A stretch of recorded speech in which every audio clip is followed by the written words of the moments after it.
भक्ति कहानी। भगवान का आशीर्वाद। एक छोटे से गांव में राधा नाम की एक महिला रहती थी। उसका जीवन बहुत ही साधारण था, लेकिन वह एक विशेष गुण से भरी हुई थी, उसकी भक्ति। राधा की भक्ति किसी से भी अधिक सच्ची और निरंतर थी। अपने जीवन के सभी कष्टों और कठिनाइयों के बावजूद वह भगवान के प्रति अपनी श्रद्धा और विश्वास को कभी नहीं छोड़ती थी। राधा का जीवन जितना कठिन था, उतनी ही गहरी थी उसकी भक्ति। लेकिन वह कभी हार नहीं मानती थी, न ही भगवान से अपनी मदद की उम्मीद छोड़ती थी। अगर आप अपने माँ बाप से सच्चा प्यार करते हैं और उन्हें हमेशा खुश देखना चाहते हैं, तो इस चैनल को सब्सक्राइब करें, लाइक करें। जल्द ही आपको भगवान आपके जीवन में नई खुशखबरी देंगे। वीडियो को लास्ट तक जरूर देखें, क्योंकि आगे बहुत कुछ खास है। राधा के पास कोई बड़ा संपत्ति नहीं थी। उसका घर एक छोटे से कच्चे मकान में था और उसके पास ज्यादा से ज्यादा कुछ बर्तन, कपड़े और अनाज था। उसका पति भी एक साधारण मजदूर था, जो दिन रात मेहनत करता था, लेकिन उनके पास हमेशा पैसों की कमी रहती थी। बच्चों के लिए उचित शिक्षा, अच्छे कपड़े या फिर किसी सुख सुविधा का सपना भी वह कभी नहीं देख सकती थी। तब भी राधा हर दिन सुबह शाम भगवान का ध्यान करती थी। वह भगवान की पूजा करती, उन्हें अपने जीवन की सभी परेशानियां बताती और उनका आशीर्वाद प्राप्त करने की प्रार्थना करती। उसके मन में यही विश्वास था कि भगवान उसकी प्रार्थनाओं को सुनेंगे और उसकी मदद करेंगे। लेकिन उसकी उम्मीदों के बावजूद उसका जीवन कभी सुधरता हुआ नहीं दिखता था। राधा की जीवन शैली इतनी साधारण थी कि कभी-कभी गांव के लोग उसकी स्थितियों पर हंसते भी थे। लोग कहते थे, राधा तो भगवान की भक्ति में डूबी रहती है, लेकिन भगवान ने कभी उसे खुशियों का आशीर्वाद नहीं दिया। कभी-कभी वह भी सोचती थी कि क्या सच में भगवान ने मुझे भुला दिया है, लेकिन फिर वह समझ जाती थी कि भक्ति का मतलब सिर्फ सुख की उम्मीद नहीं करना होता, बल्कि सच्चे दिल से भगवान को स्वीकार करना होता है, चाहे जैसे भी हालात हों। गांव में एक दिन एक साधु बाबा आए। उनका पहनावा बहुत साधारण था और उनके चेहरे पर एक गहरी शांति और संतोष था। उन्होंने गांव के सभी लोगों को अपनी उपदेश देने के लिए बुलाया। लोग एक एक करके उनके पास गए, अपनी परेशानियां बताने और उनसे सलाह लेने। जब राधा को पता चला कि साधु बाबा गांव में आए हैं, तो वह भी उनके पास जाने का निर्णय लिया। राधा ने सोचा, शायद बाबा मुझे मेरे जीवन की समस्याओं का समाधान बता सकें। राधा साधु बाबा के पास पहुंची। बाबा ने राधा को देखा और उसकी आंखों में एक विशेष चमक महसूस की। राधा ने बाबा के सामने अपनी कठिनाइयों के बारे में बताया। उसने कहा, बाबा, मेरा जीवन बहुत कठिन हो गया है। मैं हर दिन भगवान की पूजा करती हूँ, लेकिन फिर भी मेरा जीवन बदलता हुआ नहीं दिखता। क्या भगवान मुझे भूल गए हैं? साधु बाबा ने राधा को बड़ी ही शांति से देखा और मुस्कुराते हुए बोले, राधा, तुमने भगवान के प्रति जो भक्ति निभाई है, वह बहुत महान है। लेकिन भक्ति का मतलब यह नहीं है कि भगवान हमें तुरंत सभी समस्याओं से उबार लें। भक्ति का मतलब है विश्वास, धैर्य और संयम रखना। भगवान के आशीर्वाद की कोई समय सीमा नहीं होती। राधा ने बाबा की बातों को ध्यान से सुना। बाबा ने आगे कहा, राधा, भगवान उन लोगों के साथ होते हैं जो सच्चे दिल से विश्वास करते हैं। भले ही तुम्हारा जीवन अभी कठिन है, लेकिन भगवान तुम्हारी भक्ति को देख रहे हैं। यदि तुम अपना विश्वास बनाए रखोगी, तो भगवान तुम्हारी मदद जरूर करेंगे। राधा ने साधु बाबा की बातों को आत्मसात किया। उसने बाबा से कहा, बाबा, मैं सच्चे दिल से विश्वास करती हूँ और मैं जानती हूँ कि भगवान मुझे कभी अकेला नहीं छोड़ेंगे। मैं भगवान से सिर्फ यह प्रार्थना करती हूँ कि वह मेरी मदद करें, ताकि मैं अपने परिवार के लिए एक अच्छा जीवन बना सकूं। साधु बाबा ने राधा को आशीर्वाद दिया और कहा, तुम्हारी भक्ति सच्ची है राधा, यही सबसे बड़ी शक्ति है। तुम्हारी मेहनत और विश्वास के फल तुम्हें अवश्य मिलेंगे, बस तुम्हें धैर्य रखना होगा। भगवान का आशीर्वाद हमेशा तुम्हारे साथ रहेगा।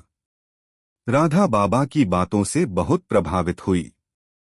उसने सोचा, अगर मैं भगवान पर विश्वास रखकर अपनी भक्ति को बनाए रख सकती हूँ तो मुझे डरने की कोई बात नहीं है। मुझे भगवान पर विश्वास है कि वह मुझे कभी निराश नहीं करेंगे। इसके बाद राधा ने और भी अधिक श्रद्धा से भगवान की पूजा शुरू कर दी। उसने हर दिन अपने दिल से भगवान को धन्यवाद दिया, उनकी सहायता के लिए प्रार्थना की और कभी भी अपने विश्वास को कमजोर नहीं होने दिया। समय बीतता गया। राधा ने यह समझ लिया कि भगवान की भक्ति का मतलब सिर्फ अच्छा समय ही नहीं, बल्कि हर परिस्थिति में भगवान पर विश्वास रखना है। यह विश्वास ही था जो राधा के जीवन को संजीवनी दे सकता था, और यही विश्वास उसे आगे के रास्ते पर चलने की ताकत देता था। भक्ति केवल खुशी और सफलता की प्रतीक्षा नहीं होती, बल्कि यह विश्वास और संयम का एक रास्ता है। जब तक हम भगवान पर सच्चे दिल से विश्वास करते हैं, तब तक भगवान हमारा साथ नहीं छोड़ते। राधा की भक्ति हमें यह सिखाती है कि हर समस्या का समाधान भगवान में है और हमें सिर्फ अपने विश्वास को बनाए रखना होता है। राधा ने साधु बाबा से मिले उपदेश को अपने जीवन में पूरी तरह से उतार लिया। उसे अब यह समझ में आ गया था कि जीवन के हर पहलू में भगवान का आशीर्वाद प्राप्त करने के लिए सच्ची भक्ति, विश्वास और धैर्य की आवश्यकता होती है। वह अब और भी समर्पित होकर भगवान की सेवा करती और उनका ध्यान करती थी। धीरे धीरे राधा के जीवन में कुछ बदलाव होने लगे। राधा का दिन अब भगवान के नाम की पूजा और ध्यान से शुरू होता। वह अपने बच्चों को भी सिखाती कि भगवान का नाम लेकर दिन की शुरुआत करना कितना महत्वपूर्ण है। उसका घर अब पहले जैसा खाली और उदास नहीं था। उसकी भक्ति ने न केवल उसके जीवन को बल्कि उसके परिवार के जीवन को भी संजीवनी दी। राधा ने कभी यह नहीं सोचा था कि भगवान के आशीर्वाद का असर उसके परिवार पर भी इस तरह से होगा। एक दिन राधा का पति रामू घर लौटा। वह बहुत खुश था और उसके हाथ में एक पत्र था। रामू ने पत्र राधा को दिया और कहा, देखो राधा, मुझे एक नया काम मिल गया है। एक व्यापारी ने मुझे अपने व्यापार के लिए नियुक्त किया है और मुझे अच्छा वेतन भी मिलेगा। राधा ने उस पत्र को लिया और उसे पढ़ा।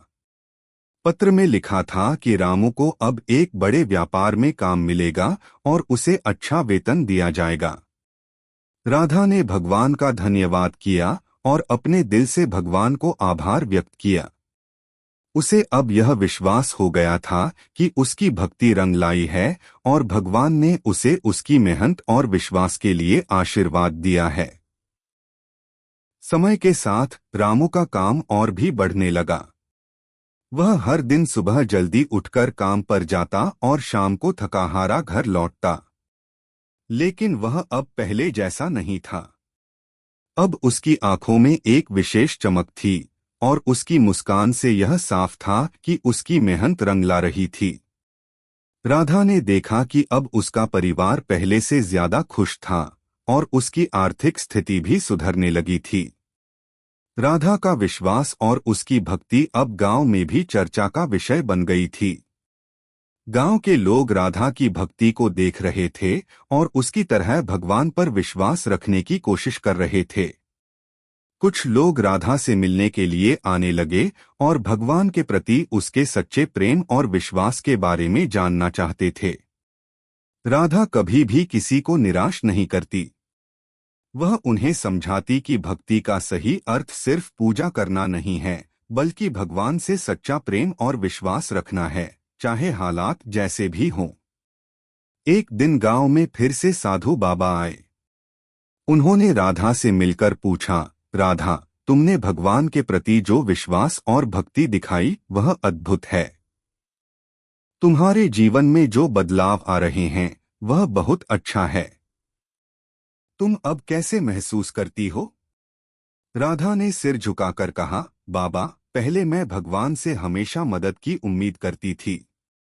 मुझे लगता था कि भगवान मेरी समस्याओं को तुरंत हल कर देंगे। लेकिन अब मैं समझ गई हूं कि भक्ति का मतलब सिर्फ सुख और समृद्धि की मांग करना नहीं है। भक्ति का मतलब है भगवान पर सच्चा विश्वास रखना और हर परिस्थिति में उनका साथ देना। साधु बाबा ने राधा की बातों को सुना और फिर मुस्कुराकर कहा, तुमने सही कहा, राधा। भगवान हमें हर समय मदद करते हैं, लेकिन कभी कभी हमें धैर्य रखना पड़ता है।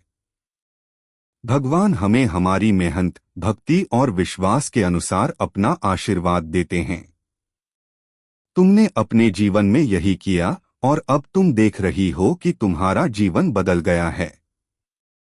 राधा ने कहा, बाबा, जब से मैंने भगवान पर अपना विश्वास पूरी तरह से छोड़ दिया है, तब से मेरे जीवन में एक नई रोशनी आई है। अब मैं जानती हूं कि भगवान हमारी प्रार्थनाओं को सुनते हैं, लेकिन हमें हर समय विश्वास बनाए रखना होता है। भक्ति सिर्फ पूजा का नाम नहीं, बल्कि अपने मन और हृदय से भगवान से जुड़ने का नाम है। साधु बाबा ने राधा को आशीर्वाद दिया और कहा, तुम्हारी भक्ति और विश्वास को देखकर मुझे बहुत खुशी हो रही है। तुमने यह साबित कर दिया कि सच्ची भक्ति न केवल जीवन में सुख और समृद्धि लाती है, बल्कि यह आत्मिक शांति भी प्रदान करती है। तुम्हारी कहानी दूसरों के लिए एक प्रेरणा बनेगी। कुछ महीने बाद राधा का जीवन और भी खुशहाल हो गया। उसके बच्चों को अच्छे स्कूलों में दाखिला मिल गया था। रामू का व्यापार अब बहुत अच्छा चलने लगा था और उनका घर भी अब पहले से कहीं अधिक आरामदायक हो गया था। लेकिन सबसे बड़ी बात यह थी कि राधा का विश्वास और भक्ति अब भी वैसा का वैसा था। उसका दिल अब भी भगवान के प्रति उसी श्रद्धा और प्रेम से भरा हुआ था जैसा कि पहले था। राधा अब यह जान चुकी थी कि भगवान का आशीर्वाद केवल उन्हीं लोगों को मिलता है जो सच्चे दिल से विश्वास रखते हैं और जो कठिनाइयों के बावजूद अपनी भक्ति को नहीं छोड़ते। उसने अनुभव किया था कि भगवान के आशीर्वाद से जीवन में कोई भी समस्या हल हो सकती है, बशर्ते हम धैर्य और विश्वास से काम लें। और राधा की तरह जब हम अपने जीवन में भगवान की भक्ति को पूरी श्रद्धा से अपनाते हैं, तो हम न केवल बाहरी सुखों को प्राप्त करते हैं, बल्कि अंदर से भी एक गहरी शांति और संतोष महसूस करते हैं। राधा की कहानी हमें यही सिखाती है कि भक्ति का कोई तय समय नहीं होता। भगवान हर समय हमारे साथ होते हैं, बस हमें उन्हें महसूस करने और उनके आशीर्वाद को स्वीकार करने की आवश्यकता होती है। राधा की तरह हमें भी अपनी भक्ति और विश्वास को कभी कमजोर नहीं होने देना चाहिए, क्योंकि यही हमारे जीवन में भगवान का आशीर्वाद लाता है। राधा के जीवन में सुख और समृद्धि आ चुकी थी, लेकिन उसका आत्मिक संघर्ष अभी खत्म नहीं हुआ था।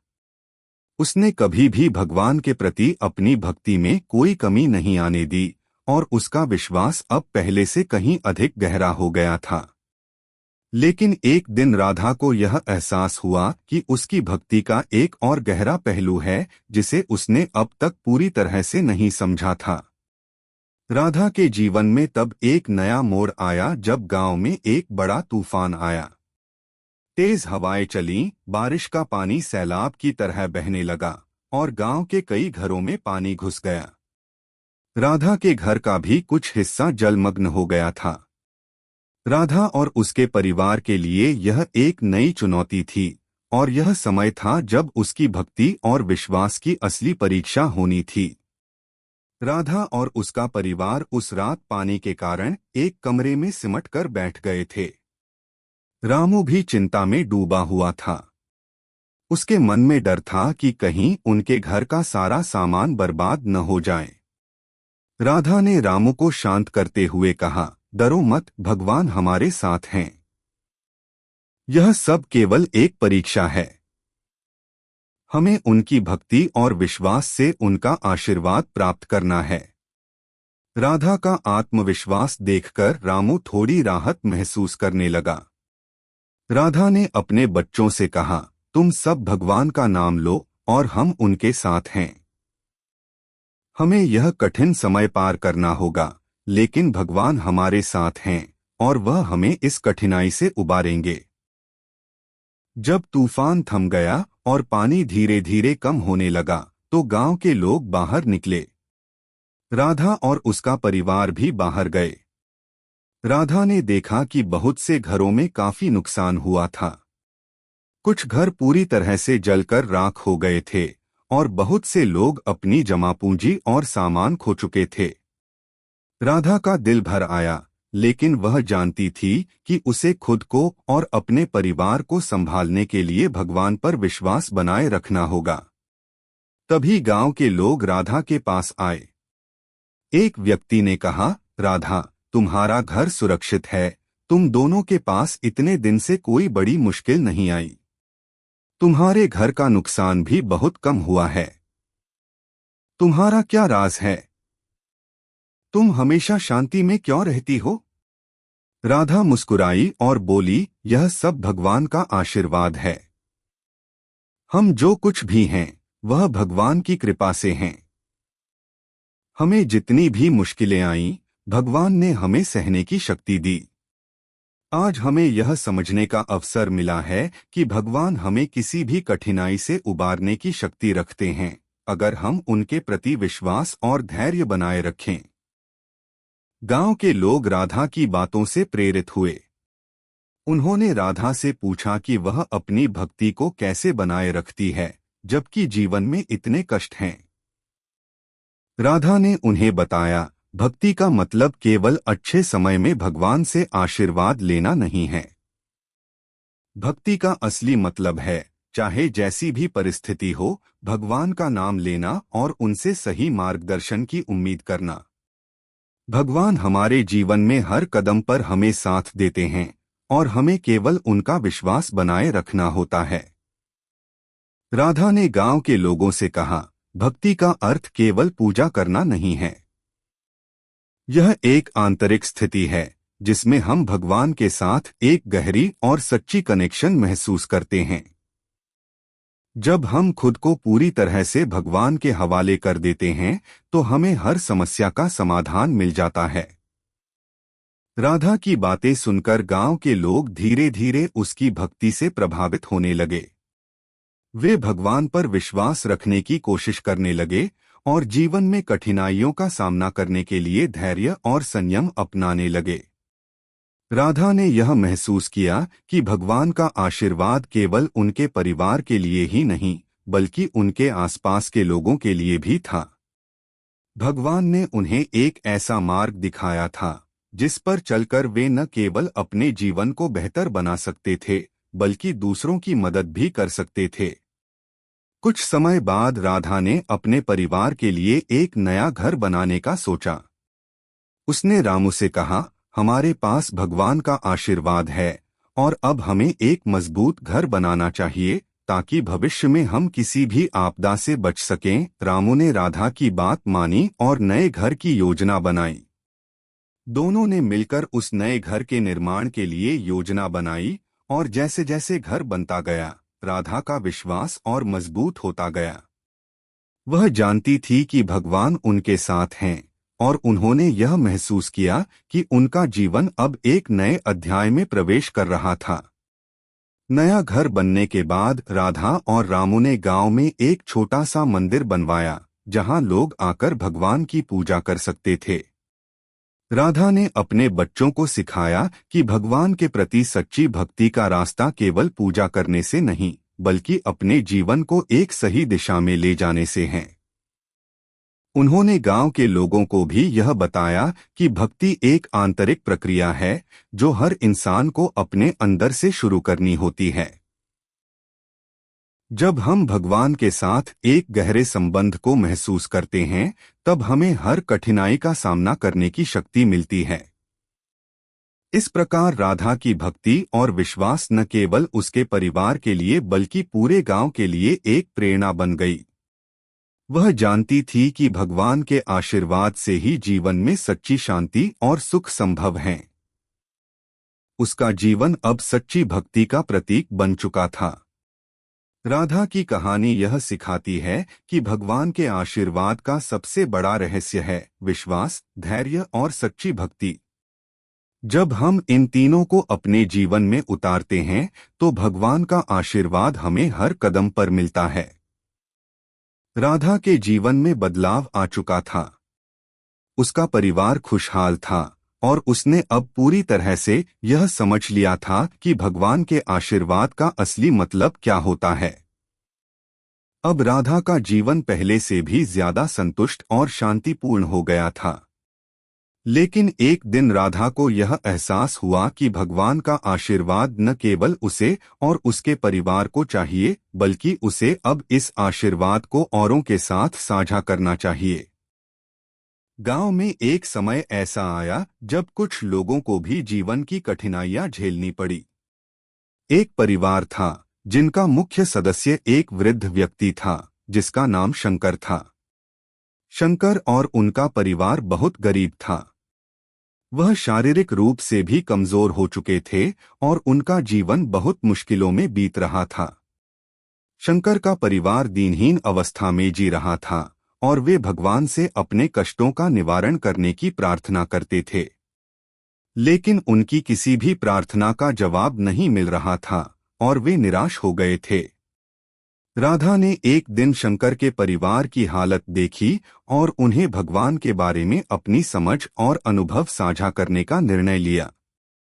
वह शंकर के पास गई और उसने कहा, शंकर जी, क्या आप भगवान की भक्ति करते हैं? शंकर ने दुखी होकर कहा, मैंने बहुत कोशिश की है राधा बहन, लेकिन भगवान से मेरी प्रार्थनाएं कभी नहीं सुनी जाती।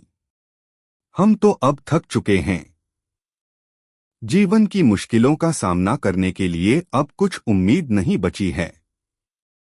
राधा ने शंकर को धीरे धीरे समझाया, भगवान कभी हमें निराश नहीं करते, लेकिन हमें अपनी भक्ति में पूरी श्रद्धा और विश्वास बनाए रखना होता है। भगवान का आशीर्वाद हमारे लिए सच्चे हृदय से प्रार्थना करने पर मिलता है और वह हमें हमारे कर्मों के अनुसार अपने मार्ग पर चलने की प्रेरणा देते हैं।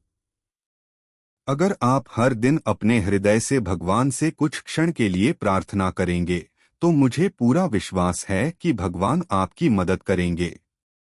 राधा ने शंकर से कहा कि वह भगवान के नाम का जाप करें और उनके प्रति आस्था रखें। शंकर पहले तो हिचकिचाए, लेकिन राधा के शब्दों में एक खास बात थी जो उसे भीतर तक छू गई।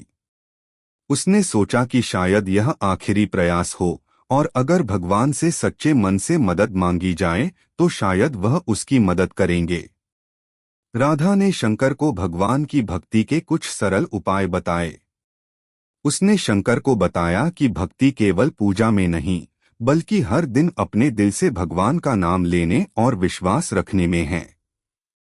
राधा ने कहा, भगवान का आशीर्वाद हमें तभी मिलता है जब हम अपने दिल से उसे महसूस करते हैं। किसी भी समस्या या कठिनाई के समय में हमें भगवान से केवल यह प्रार्थना करनी चाहिए कि हमें उनके मार्ग पर चलने की शक्ति मिले। राधा के शब्दों ने शंकर का दिल छू लिया। शंकर ने धीरे धीरे राधा की बातों को अपने जीवन में उतारने का प्रयास किया। वह अब हर दिन सुबह और शाम भगवान का नाम लेते और अपनी कठिनाइयों के लिए उनसे मार्गदर्शन मांगते। शंकर ने यह भी निर्णय लिया कि वह अब अपने कर्मों को और बेहतर बनाएंगे और दूसरों की मदद करने का प्रयास करेंगे। कुछ महीनों बाद शंकर के जीवन में छोटे छोटे बदलाव आने लगे। उसका स्वास्थ्य पहले से बेहतर होने लगा और उसकी आर्थिक स्थिति भी धीरे धीरे सुधरने लगी। शंकर के परिवार को भगवान से आशीर्वाद मिल रहा था और उन्होंने जो कोशिश की थी वह रंग लाई। शंकर का आत्मविश्वास अब पूरी तरह से बदल चुका था। वह अब और भी आश्वस्त थे कि भगवान उनके साथ हैं। राधा ने देखा कि शंकर और उसका परिवार अब पहले से ज्यादा खुश और संतुष्ट थे। शंकर के चेहरे पर एक नई चमक थी और उसने राधा से कहा, राधा बहन, आपने मुझे जो रास्ता दिखाया वह सचमुच भगवान का आशीर्वाद था। अब मुझे लगता है कि भगवान कभी हमें अकेला नहीं छोड़ते। हमें बस उनका आशीर्वाद चाहिए और विश्वास रखना चाहिए। राधा ने मुस्कुराते हुए कहा, शंकर जी, यह सब भगवान की कृपा है। मैंने बस इतना ही किया कि आपके मन में विश्वास को और मजबूत किया। अब आपको यह समझ में आ गया है कि भगवान का आशीर्वाद हमारे भीतर होता है और हमें अपने हृदय से उन्हें महसूस करना होता है। शंकर का परिवार अब दूसरों के लिए भी एक प्रेरणा बन गया था। उन्होंने राधा का आभार व्यक्त करते हुए कहा, हमने जो कुछ भी सीखा है वह राधा बहन की वजह से है। भगवान की भक्ति, विश्वास और आस्था में ही जीवन का असली सुख है। हम अब दूसरों को भी यही समझाएंगे और उनके साथ भी भगवान का आशीर्वाद साझा करेंगे। इस तरह राधा की भक्ति और भगवान के प्रति विश्वास ने न केवल उसके जीवन को बदल दिया, बल्कि उसने अपने आसपास के लोगों के जीवन में भी एक सकारात्मक बदलाव लाया। राधा ने यह समझा था कि भगवान का आशीर्वाद सिर्फ खुद तक सीमित नहीं रहता, बल्कि जब हम भगवान की भक्ति को पूरे दिल से स्वीकार करते हैं तो हम इसका लाभ न केवल अपने लिए बल्कि दूसरों के लिए भी महसूस कर सकते हैं। राधा अब समझ चुकी थी कि भगवान का आशीर्वाद एक ऐसी शक्ति है जो हमारी उम्मीदों और विश्वासों के साथ बढ़ती है। भक्ति का असली अर्थ यह है कि हम भगवान को अपने जीवन का हिस्सा बनाएं, और जब हम सच्चे दिल से भगवान से जुड़ते हैं तो वह हमें कभी अकेला नहीं छोड़ते। राधा की भक्ति और विश्वास का संदेश अब गांव के हर कोने में फैल चुका था। लोग भगवान की भक्ति में गहरे विश्वास रखने लगे थे और हर कठिनाई का सामना करने के लिए अब वे भी भगवान के आशीर्वाद को महसूस करने लगे थे। राधा ने यह साबित किया कि सच्ची भक्ति ही हमें भगवान के आशीर्वाद तक पहुंचाती है, और जब हम भगवान पर विश्वास रखते हैं तो वह हमारे जीवन को खुशहाल और शांतिपूर्ण बना देते हैं। इस प्रकार राधा ने न केवल अपनी जिंदगी बदली, बल्कि अपने आसपास के सभी लोगों के जीवन को भी एक नई दिशा दिखाई। भगवान का आशीर्वाद जीवन में एक शक्ति के रूप में कार्य करता है जो हमें हर कठिनाई से पार पाने की ताकत देता है। राधा की भक्ति और विश्वास की कहानी यह सिखाती है कि जब तक हम भगवान पर विश्वास रखते हैं तब तक भगवान हमारे साथ होते हैं और उनका आशीर्वाद हमें हर कदम पर मिलता है। अंतर्मुखी शांति की प्राप्ति राधा के जीवन में अब वह सुख और शांति थी जिसके लिए वह सदैव तरसती रही थी।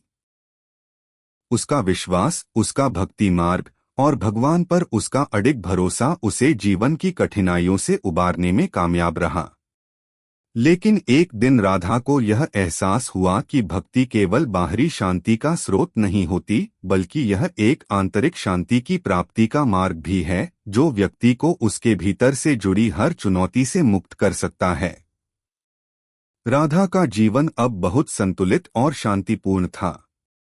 परिवार में सुख था, आर्थिक स्थिति ठीक थी और गांव के लोग भी उसकी भक्ति से प्रेरित होकर भगवान की भक्ति में लीन हो गए थे। राधा अब केवल अपने परिवार और दोस्तों के साथ नहीं, बल्कि पूरे गांव के लोगों के साथ भगवान का नाम लेकर उनकी भलाई के लिए प्रार्थना करती थी। उसके दिल में यह विश्वास था कि भगवान का आशीर्वाद सिर्फ उसका ही नहीं, बल्कि हर व्यक्ति का है जो सच्चे मन से भगवान के मार्ग पर चलता है। लेकिन एक दिन राधा को एक ऐसे मोड़ का सामना करना पड़ा जो उसे अपनी भक्ति को एक नए दृष्टिकोण से देखने के लिए प्रेरित करता है। एक सुबह जब राधा सुबह की पूजा में भगवान का ध्यान कर रही थी, उसके मन में एक विचित्र विचार आया। उसने सोचा, क्या भक्ति केवल अपने लिए है? क्या हम भगवान से कुछ मांगते रहते हैं जबकि हमें उन्हें बिना किसी शर्त के आशीर्वाद देना चाहिए। यह विचार राधा के दिल में एक हलचल मचाने के लिए पर्याप्त था। राधा ने अगले कुछ दिन इसी विषय पर गहरी सोच और ध्यान किया। वह जानती थी कि भगवान के आशीर्वाद का असली अर्थ केवल अपने लिए मांगना नहीं है, बल्कि दूसरों की भलाई के लिए प्रार्थना करना भी है।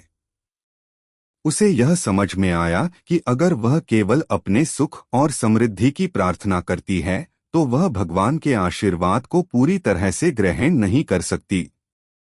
भगवान का आशीर्वाद तब पूरा होता है जब हम अपने दिल से न केवल अपनी बल्कि दूसरों की समस्याओं और दुखों का भी ख्याल रखते हैं। राधा ने इस विचार को अपनी भक्ति में शामिल किया। उसने भगवान से अब केवल अपने परिवार और अपने लिए नहीं, बल्कि पूरे गांव और संसार के हर दुखी व्यक्ति के लिए प्रार्थना करना शुरू किया। वह भगवान से मांगती कि वह सभी को मानसिक शांति, शारीरिक स्वास्थ्य और सच्ची समृद्धि प्रदान करें। राधा का मन अब और भी शांत हो गया था, क्योंकि उसे यह समझ में आ गया था कि भगवान की भक्ति का सबसे बड़ा रूप है निस्वार्थ प्रेम। राधा ने अपनी भक्ति में एक नया आयाम जोड़ा, निस्वार्थ सेवा। वह अब न केवल पूजा करती, बल्कि गरीबों की मदद करने के लिए भी हाथ बढ़ाती। वह घर घर जाकर लोगों से मिलती और उन्हें उनके कष्टों को हल करने के लिए सहायता देती। शंकर का परिवार अब बेहतर स्थिति में था और वह भी राधा के साथ मिलकर दूसरे गरीबों की मदद करने में लगा हुआ था। राधा ने देखा कि भगवान का आशीर्वाद सिर्फ आंतरिक शांति तक सीमित नहीं था, बल्कि जब वह दूसरों की मदद करती तो उसकी आत्मा को भी गहरी संतुष्टि मिलती। एक दिन राधा ने गांव में एक छोटा सा कार्यक्रम आयोजित किया, जिसमें उसने गांव के सभी लोगों को भगवान की भक्ति, निस्वार्थ सेवा और एकता के बारे में बताया। उसने कहा, भगवान का आशीर्वाद सिर्फ तब मिलता है जब हम केवल अपनी भलाई के बारे में नहीं सोचते, बल्कि दूसरों की भलाई के लिए भी काम करते हैं। हम सभी को अपनी आत्मा को शुद्ध करने के लिए एक साथ काम करना चाहिए, ताकि हम अपनी भक्ति में एक नई ऊंचाई तक पहुंच सकें। राधा का यह संदेश गांव के लोगों के दिलों में गहरी छाप छोड़ गया। गांव के लोग अब राधा की तरह न केवल पूजा करते थे, बल्कि उन्होंने भी दूसरों की मदद करने के रास्ते पर चलने का निश्चय किया।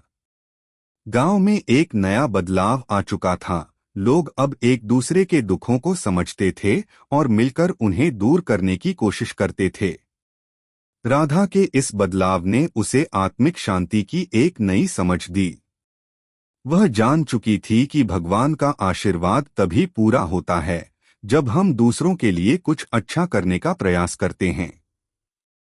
भक्ति का असली मतलब यही था, न केवल अपने लिए भगवान से आशीर्वाद मांगना, बल्कि अपने आसपास के लोगों की मदद करना और उनके जीवन को भी आशीर्वादित करना।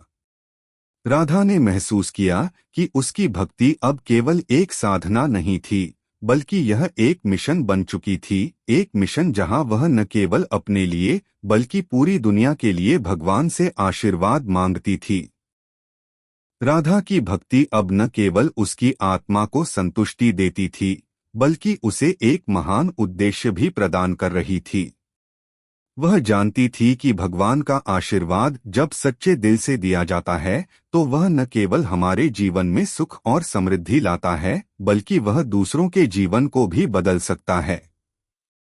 राधा की भक्ति अब एक ऐसी शक्ति बन चुकी थी जो न केवल उसके परिवार और गांव के लिए बल्कि पूरे संसार के लिए एक प्रेरणा का स्रोत बन गई थी। एक दिन राधा ने सोचा, भगवान का आशीर्वाद केवल मेरे जीवन में सुख लाने के लिए नहीं था, बल्कि अब मुझे अपनी भक्ति को और आगे बढ़ाना है। मुझे औरों को भी यह समझाना है कि भक्ति का असली मतलब न केवल पूजा करना है, बल्कि निस्वार्थ सेवा और दूसरों की भलाई के लिए काम करना है। राधा ने अपना जीवन अब पूरी तरह से भगवान की भक्ति में समर्पित कर दिया था। उसकी भक्ति केवल बाहरी नहीं, बल्कि एक गहरी आत्मिक शांति और संतोष की ओर अग्रसर हो गई थी। राधा की जीवन यात्रा यह सिखाती है कि भगवान का आशीर्वाद केवल अपने लिए नहीं बल्कि दूसरों के लिए काम करने में भी छिपा होता है। और जब हम सच्ची भक्ति और निस्वार्थ सेवा के साथ भगवान के मार्ग पर चलते हैं तो वह हमें न केवल आशीर्वाद देते हैं बल्कि हमें एक गहरी आंतरिक शांति और संतोष भी प्रदान करते हैं। राधा का जीवन अब भगवान के आशीर्वाद से पूरी तरह से रोशन हो चुका था और वह जान चुकी थी कि सच्ची भक्ति और आशीर्वाद का मार्ग न केवल खुद को बल्कि पूरे संसार को एकता और प्रेम में बांधने का है। जीवन के उद्देश्य की खोज। राधा का जीवन अब भक्ति और सेवा से भरा हुआ था। उसने जिस रास्ते पर चलने का निर्णय लिया था वह न केवल उसे आत्मिक शांति दे रहा था बल्कि वह पूरे गांव के लिए एक प्रेरणा बन चुका था। वह हर दिन भगवान के प्रति अपनी भक्ति को बढ़ाती जा रही थी, लेकिन एक दिन उसके मन में एक नया सवाल उठा जो उसे जीवन के उद्देश्य के बारे में गहरे विचार करने के लिए मजबूर कर दिया।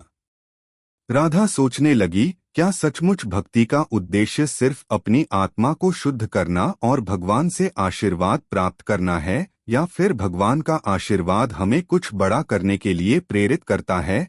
राधा के दिल में यह सवाल बहुत गहरा था। उसने महसूस किया कि जीवन का उद्देश्य केवल अपने सुख के लिए नहीं है बल्कि भगवान का आशीर्वाद हमें दूसरों के भले के लिए भी उपयोग में लाना चाहिए। उसे यह समझ में आया कि यदि हम अपनी भक्ति का सही उपयोग नहीं करते हैं तो हम भगवान के आशीर्वाद को पूरी तरह से समझ नहीं पाते। राधा ने फिर से ध्यान करना शुरू किया। उसकी भक्ति अब केवल पूजा में नहीं बल्कि जीवन के उद्देश्य की खोज में बदल चुकी थी। वह समझ चुकी थी कि भगवान का आशीर्वाद सिर्फ सांसारिक सुखों तक सीमित नहीं है बल्कि यह हमें एक उच्च उद्देश्य की ओर प्रेरित करता है जो न केवल हमें खुद को सुधारने में मदद करता है बल्कि पूरे समाज को बेहतर बनाने में भी योगदान देता है। राधा ने खुद से पूछा, अगर मैं भगवान के आशीर्वाद से दूसरों की मदद नहीं करती तो क्या मैं अपनी भक्ति को सही दिशा में उपयोग कर रही हूँ? यह सवाल राधा के दिल में गहरे बदलाव का कारण बना। उसने महसूस किया कि अब उसे अपने भक्ति मार्ग को और भी व्यापक बनाना होगा। वह अपने गांव के बच्चों को शिक्षा देने के लिए एक स्कूल खोलने का निर्णय लेती है ताकि बच्चों को सही दिशा में शिक्षा मिल सके और उनका भविष्य उज्ज्वल हो सके। राधा जानती थी कि यदि बच्चों को सही शिक्षा मिलती है तो वे आने वाले समय में अपने परिवार और समाज के लिए एक अच्छा योगदान दे सकते हैं। राधा ने गांव के अन्य लोगों से मदद ली और स्कूल का निर्माण शुरू किया। पहले तो लोग आश्चर्यचकित थे कि राधा ने अचानक स्कूल खोलने का निर्णय क्यों लिया, लेकिन जब राधा ने उन्हें अपनी सोच और उद्देश्य समझाया तो लोग धीरे धीरे इसके समर्थन में आ गए। राधा ने उन्हें बताया, भगवान ने हमें जो आशीर्वाद दिया है उसे हमें सिर्फ अपनी भलाई तक सीमित नहीं रखना चाहिए। हमें यह आशीर्वाद दूसरों तक पहुंचाना चाहिए ताकि वे भी आगे बढ़ सकें। बच्चों को शिक्षा देने से हम उन्हें एक बेहतर भविष्य दे सकते हैं। यही है भगवान का आशीर्वाद, दूसरों के जीवन को सुधारने का आशीर्वाद। राधा की बातों ने गांव के लोगों को प्रभावित किया। कुछ लोग स्कूल निर्माण के लिए धन जुटाने में मदद करने के लिए आगे आए और कुछ लोग बच्चों को पढ़ाने के लिए स्वयंसेवक बन गए। इस प्रकार राधा ने अपने जीवन के उद्देश्य को केवल अपने परिवार की भलाई तक सीमित नहीं रखा बल्कि उसने इसे समग्र समाज के विकास के लिए एक महान कार्य में बदल दिया। राधा का जीवन अब सिर्फ भक्ति और पूजा तक सीमित नहीं था बल्कि वह समाज के लिए एक दिया बन चुकी थी। समय के साथ राधा का स्कूल पूरे गांव में प्रसिद्ध हो गया। गांव के बच्चे शिक्षा प्राप्त कर रहे थे और उनके भविष्य के सपने अब ज्यादा स्पष्ट हो गए थे। राधा ने देखा कि बच्चों में एक नई उम्मीद और आत्मविश्वास आया है। वे अब अपनी जिंदगी को बेहतर बनाने के लिए मेहनत कर रहे थे और गांव का माहौल भी बदलने लगा था। पहले जो लोग अपने जीवन में संघर्षों के कारण निराश थे, वे अब उम्मीद से भरे हुए थे। राधा को यह देखकर दिल में एक गहरी संतुष्टि मिली, क्योंकि उसने महसूस किया कि भगवान का आशीर्वाद जब सही दिशा में उपयोग किया जाता है तो वह न केवल हमें आत्मिक शांति देता है बल्कि दूसरों के जीवन को भी सुधारता है। राधा ने अब समझ लिया था कि भगवान का आशीर्वाद केवल भक्ति की अभिव्यक्ति नहीं है, बल्कि यह हमारे जीवन के उद्देश्य को पहचानने का माध्यम है। भगवान का आशीर्वाद हमें हमारे जीवन के उद्देश्य को खोजने में मदद करता है, और जब हम उस उद्देश्य के लिए काम करते हैं तो हम न केवल अपनी आत्मा को शुद्ध करते हैं बल्कि हम समाज में भी बदलाव ला सकते हैं। राधा का जीवन अब इस विचार का जीता जागता उदाहरण बन चुका था। एक दिन राधा ने गांव के सभी लोगों को एक बैठक में बुलाया। उसने कहा, भक्ति का असली मतलब सिर्फ भगवान के पास जाकर आशीर्वाद प्राप्त करना नहीं है। असली भक्ति तब है जब हम भगवान के आशीर्वाद का उपयोग दूसरों की भलाई के लिए करते हैं। जब हम समाज के लिए काम करते हैं, जब हम दूसरों की मदद करते हैं, तब हम भगवान के आशीर्वाद को सही दिशा में उपयोग कर रहे होते हैं। यही है असली भक्ति। गांव के लोग राधा की बातों से बहुत प्रभावित हुए। वे समझ गए कि भगवान का आशीर्वाद केवल हमारे जीवन में सुख देने के लिए नहीं है, बल्कि इसे दूसरों के जीवन को सुधारने के लिए भी उपयोग में लाना चाहिए। राधा ने यह साबित किया कि भक्ति केवल पूजा तक सीमित नहीं है, बल्कि यह सेवा, प्रेम और सहयोग का माध्यम है। अब राधा का जीवन केवल भक्ति के बारे में नहीं था, बल्कि यह एक मिशन बन चुका था। उसका उद्देश्य था दूसरों को भगवान के आशीर्वाद से जोड़ना और उनके जीवन को बेहतर बनाना। राधा ने यह समझ लिया था कि जीवन का असली उद्देश्य केवल अपनी भलाई तक सीमित नहीं है, बल्कि दूसरों की भलाई के लिए काम करना भी है। और जब हम यह करते हैं तो हमें असली सुख और शांति मिलती है। इस प्रकार राधा ने भगवान के आशीर्वाद का सही अर्थ समझा और उसे न केवल अपने जीवन में बल्कि दूसरों के जीवन में भी लागू किया। राधा की यह यात्रा हमें यह सिखाती है कि जीवन का असली उद्देश्य सिर्फ अपनी भलाई नहीं है, बल्कि जब हम दूसरों की भलाई के लिए काम करते हैं तो वही भगवान का आशीर्वाद होता है जो हमें सच्ची संतुष्टि और शांति देता है। आपको हमारे चैनल पर धार्मिक, शिक्षाप्रद, आध्यात्मिक, भक्ति, ज्ञानवर्धक, सामाजिक, पौराणिक, लोक कथा, हास्य कथा और पारिवारिक कहानियाँ सुनने को मिलेंगी। अगर आपको हमारी कहानियाँ पसंद आएं तो चैनल को सब्सक्राइब करें, वीडियो को लाइक करें और कमेंट में अपने विचार जरूर शेयर करें। आपका समर्थन हमें और भी बेहतरीन कहानियाँ लाने के लिए प्रेरित करता है। धन्यवाद।